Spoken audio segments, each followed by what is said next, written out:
প্রিয় গ্রামবাসী, আপনারা জানেন আমাদের গ্রামের মেধাবী ছাত্র কৃতি সন্তান আরাফাত হোসেন নয়ন এইবার ঢাকা বিশ্ববিদ্যালয়ে ভর্তি পরীক্ষায় উত্তীর্ণ হয়েছে। শুধু তাই নয়, এর আগেও আমাদের গ্রাম থেকে প্রথমবারের মতো এসএসসি এবং এইচএসসি পরীক্ষায় সে জিপিএ 5 পেয়েছে। নয়ন আমাদের গর্ব। আমরা এই নয়নের উজ্জ্বল ভবিষ্যৎ কামনা করি। সেই সাথে আমি আপনাদেরকে জানাতে চাই, ঢাকায় পড়ালেখাকালীন সময়ে নয়নের যে কোনো ধরনের আর্থিক অসঙ্গতি বা সংকটে আমরা গ্রামবাসী তার পাশে থাকব, তার সাথে থাকব।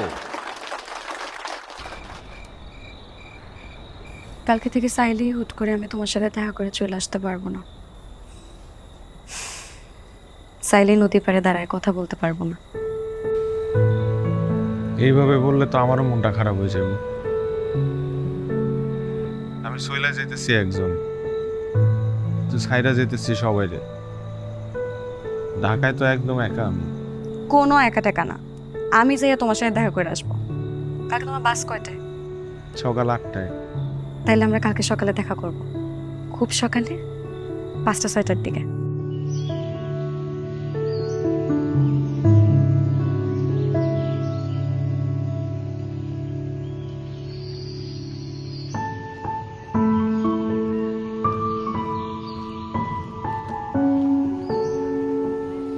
অনেকক্ষণ অপেক্ষা করাইলাম, রাগ করো না। না না, রাগ করবো কেন? আচ্ছা, তোমার ব্যাগ কয়টা? 2টা।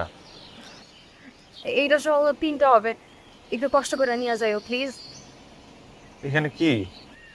তোমারে পুষাই দে।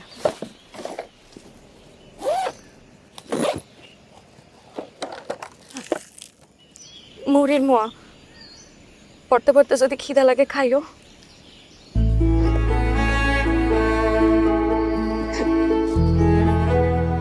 এখানে 7 টুকরা ইলিশ মাছ আছে,